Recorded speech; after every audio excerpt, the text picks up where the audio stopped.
வணக்கம். நான் Krishnaraj. Elites, Illuminati, secret society, new world order, இந்த மாதிரி கான்ஸ்பிரசி டாபிக்ஸ் நிறைய உலகெங்கிலும் இருக்கக்கூடிய பல பேர் பேசிட்டு இருக்காங்க. நாமளும் நம்ம சேனல்ல பல முறை பேசியிருக்கோம். அதுல ஒரு முக்கியமான விஷயம் இந்த டீபாப்புலேஷன் அஜெண்டா. இந்த டீபாப்புலேஷன் அஜெண்டாக்கு சப்போர்ட் பண்ணும் விதமா பல விஷயங்கள் அவங்க செய்யறாங்க. கோவிடே இது சம்பந்தப்பட்ட ஒரு விஷயம் தான். கொரோனா வைரஸ் அப்படிங்கிற ஒரு வைரஸ் உருவாக்கி உலக மக்கள் எல்லாரையும் முடங்க வச்சு லாக்டவுன் போட்டு டீபாப்புலேஷன் பண்றதுக்கு தான் இதை செஞ்சாங்க அப்படின்னு ஒரு கருத்து இருக்கு. ஆனா இந்த டீபாப்புலேஷன் அப்படிங்கிறதும் இந்த ஒரு மாதிரி சோஷியல் எக்ஸ்பெரிமெண்டேஷன் அப்படிங்கிறதும் இன்னைக்கு நேரத்துல பல வருஷ காலங்களா அறிவியல் சார்ந்தவர்களே செஞ்சிட்டு இருக்கிறாங்க. அறிவியல் சார்ந்த பின்புலம் கொண்டவர்களே அமெரிக்காவுடைய national institute of health sciences அப்படின்னு சொல்லப்படக்கூடிய ஒரு நிறுவனம், ஒரு ஆர்கனைசேஷன், இதுல பணிபுரிந்த டாக்டர் ஜான் மெக்லான் அப்படிங்கிறவர் ஒரு எக்ஸ்பெரிமெண்ட் பண்றாரு. நான் முதல்ல அந்த எக்ஸ்பெரிமெண்ட்டை சொல்றேன். உங்களுக்கு நீங்க பார்த்த இல்ல கேள்விப்பட்ட ஏதாவது ஒரு விஷயத்தோட ரிலேட் ஆகுதான்னு பாருங்க. ஒரு லிமிட்டெட் ஸ்பேஸ், அந்த லிமிட்டெட் ஸ்பேஸுக்குள்ள ஒரு குறிப்பிட்ட வகையான இந்த எக்ஸ்பெரிமெண்ட் ராட்ஸ், மைஸ், அதாவது எலிகள், ரொடன்ஸ் மேல நடத்தப்பட்ட ஒரு எக்ஸ்பெரிமெண்ட். என்னோட வாய்ஸ் கொஞ்சம் இன்னைக்கு டல்லா இருக்கு, எனக்கு கொஞ்சம் சிக்கா இருக்கேன். ஸோ இருந்தாலும் இது ஒரு நல்ல ஒரு டாபிக்ன்றதுனால நான் இங்கே பேசுறேன், சாரி அதுக்கு.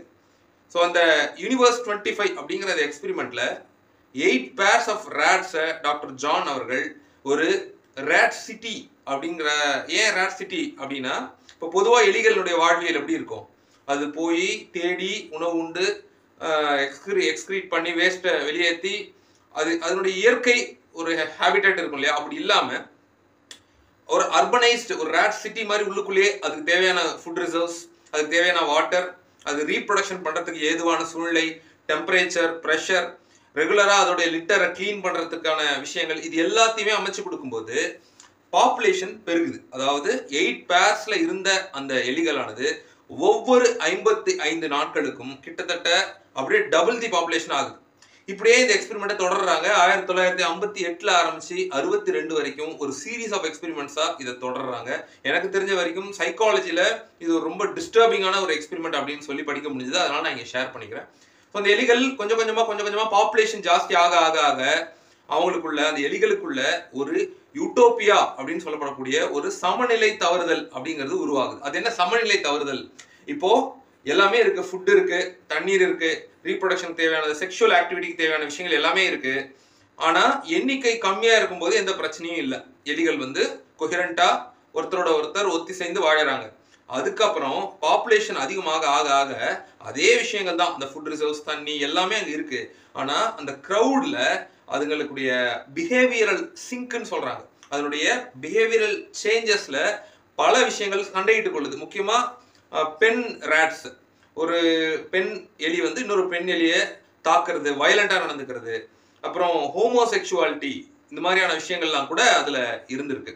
இது நான் சும்மா சில விஷயங்களை நான் இங்கே ஃபில்டர் பண்ணி தான் சொல்ல முடியும், அதனால நான் இங்கே சொல்றேன், ரொம்ப லைட்டர் நோட்ல சொல்றேன். ஸோ ஒரு பாப்புலேஷன் அதிகமாக ஆக என்னதான் ஒரு சொஃபஸ்டிகேட்டடான ஒரு என்விரான்மெண்ட்ல ஒரு எலி கூட்டத்தை வச்சிருந்தாலும் அது ஒன்றோட ஒன்று அடிச்சுக்கிட்டு இறந்து போயிடுச்சு அப்படிங்கிறது தான் கான்செப்ட்.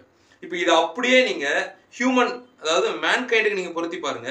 எங்கேயாவது இது மாதிரி கேள்விப்படுறீங்களா? ஒரு குறிப்பிட்ட நாட்கள், இப்போ நான் சொன்னது கிட்டத்தட்ட 600 நாட்களுக்கு அப்புறம் தான் அந்த ராட் யூட்டோபியாங்கிறது ஸ்டார்ட் ஆயிருக்கு. கிட்டத்தட்ட 3.5 வருஷம் அந்த எக்ஸ்பெரிமெண்ட் நடந்திருக்கு. அதுல கிட்டத்தட்ட 600 டேஸ்க்கு அப்புறம் தான் அதிகமான ஒரு மன உளைச்சலுக்கு அந்த எலிகள் ஆட்கொள்ளப்பட்டிருக்கு, அடிச்சுக்கிட்டு செத்து போயிருக்கு. ஆனா இதே மாதிரி நீங்க எங்கேயாவது கேள்விப்பட்டிருக்கீங்களா? 100 நாள் ஒரு வீட்டுக்குள்ள இருக்கிறது, உங்களுக்கு தேவையான உணவு, உங்களுக்கு தேவையான வாட்டர், உங்களுக்கு தேவையான உடை, எல்லாமே, உறைவிடம் எல்லாமே கொடுக்கப்படும்.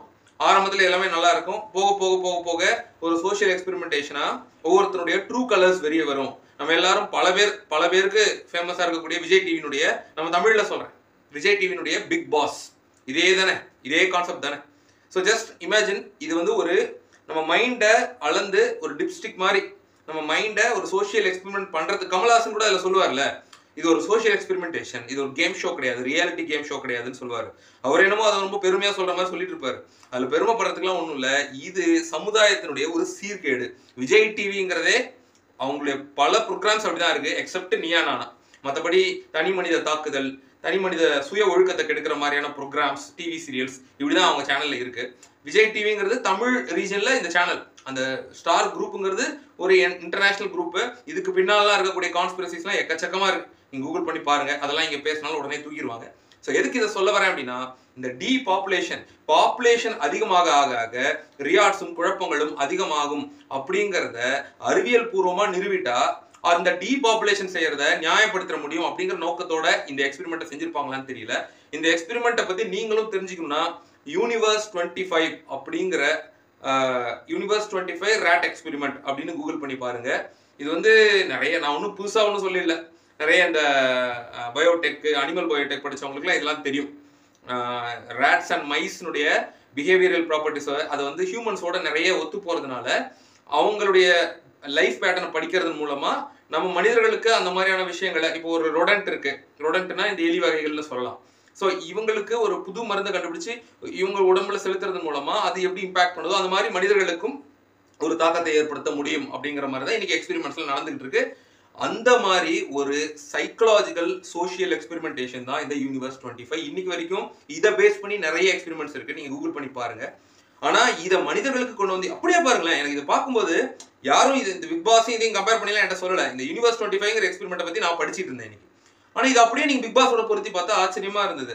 அப்போ எல்லாமே இந்த elite or new world order or இந்த 13 குடும்பங்கள் சார்ந்தவர்கள் முடிவு பண்ணக்கூடிய ஒரு விஷயமா இருக்கேங்கும் போது ஆச்சரியமா இருக்கு. அதுக்காக இந்த சயின்டிபிக் இந்த NIHSக்கும் எலைட்டுக்கும் சம்மந்தம் இருக்கா அப்படின்னு நான் நேரடியா சொல்ல விரும்பல. ஆனால் ஒரு டீபாப்புலேஷன் நெரேட்டிவை செட் பண்ணணும். ஒரு ஒன்றும் இல்லை, இப்போ வந்து டிஎம்கேக்கும் டிவிகேக்கும் தான் சண்டைன்னு விஜய் சொல்றாருல, அது ஒரு நெரேட்டிவ். ஏன்னா நீங்க ஏடிஎம்கே பக்கமோ இல்லை வேற கட்சிகள் பக்கமோ அப்போசிஷன் பார்ட்டினா அவங்க தான் உங்க மைண்ட்ல போயிடக்கூடாதுங்கிறதுக்காக விஜய் சொல்றாருல. உடனே இப்போ டிஎம்கே வந்து எப்பவுமே பாஜக எதிர்ப்பு பண்ணி எடுக்கிறாங்களா, அது ஒரு நெரேட்டிவ். இப்படியே அவங்கவுங்க நெரேட்டிவ் அவங்கவுங்க ஃபிக்ஸ் பண்றாங்களே, அந்த மாதிரி இந்த டீபாப்புலேஷன் செய்யறது நியாயம்தான் அப்படிங்கிறத ஒரு பெரும்பான்மையான மக்கள் கூட்டத்துக்கு அவங்கள சரி கட்டுறதுக்காக இல்லை அவங்கள கன்வின்ஸ் பண்றதுக்காக சில ஒரு முரண்பாடான கான்ட்ரோவர்ஷியல் சயின்டிபிக் எக்ஸ்பெரிமெண்ட்ஸ்ல இதுவும் ஒன்றா நான் பார்க்குறேன். இதை பற்றி நீங்கள் தெரிஞ்சுட்டு உங்களுடைய கருத்துக்களை ஆக்கப்பூர்வமான முறையில் கொடுங்க.